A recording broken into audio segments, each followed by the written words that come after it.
Good afternoon. I am coming to you from Perth, Australia. I'm super excited to be able to just share what I've been writing. I don't have it completely done. I totally enjoy storytelling. So, before I get started, I would like to ask you if you would pray for me. I'm coming down with something, and on Tuesday we fly to India, so I need to be better. So, if you would just add your prayers to mine, that would be great. 45,624 nights I have silently slid between these sheets and waited for sleep to gently wash over me. Tonight, once again, I am safely cocooned alone in my bed.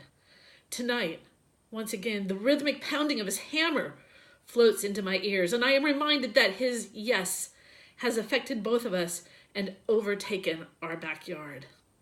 Tonight, once again, I am asking for faith to know that he heard you and is not just making a fool out of us. Honestly, I didn't know it would be this hard. Every day, the locals stare at me when I'm in town. They whisper and look away as I approach. People who used to be our close friends cross over to the other side of the road and speed up their pace, shifting their eyes away from mine. My flesh is so strong.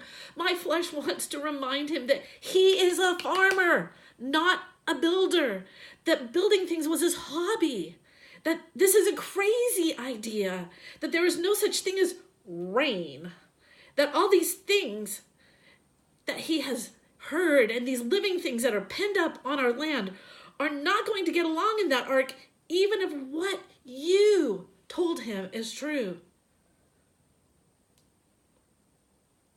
But I hear you asking me to trust you. So tonight, I will surrender my doubts and fears. Tonight, I will ask you to help me believe. Tonight, I will choose to stand with him and believe in your direction and your provision.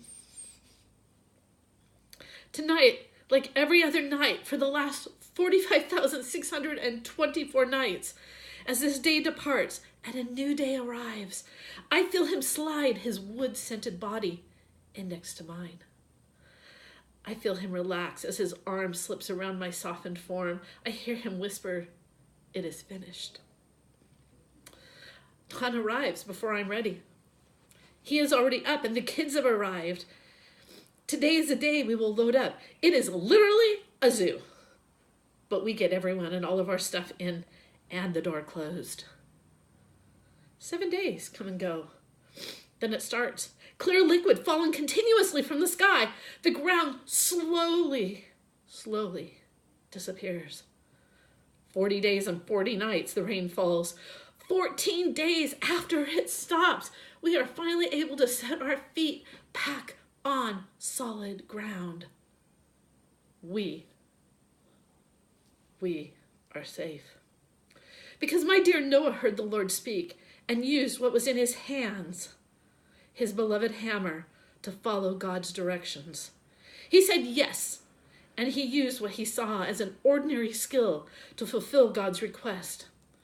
God took Noah's ordinary and used it to save him and his family.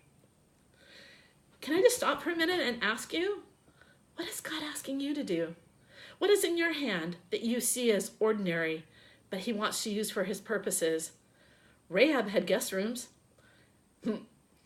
Esther had a crown. Martha had a kitchen. Dorcas had a needle and thread. And Mary, our sweet Mary, she had a son. Maybe you are like some of those, or maybe, just maybe, you are like some of these women. Cindy has a pair of scissors. She cuts people's hair. Dina has a guest room. Kelly has a table. Denise has a cookie sheet. Michaela has toe shoes.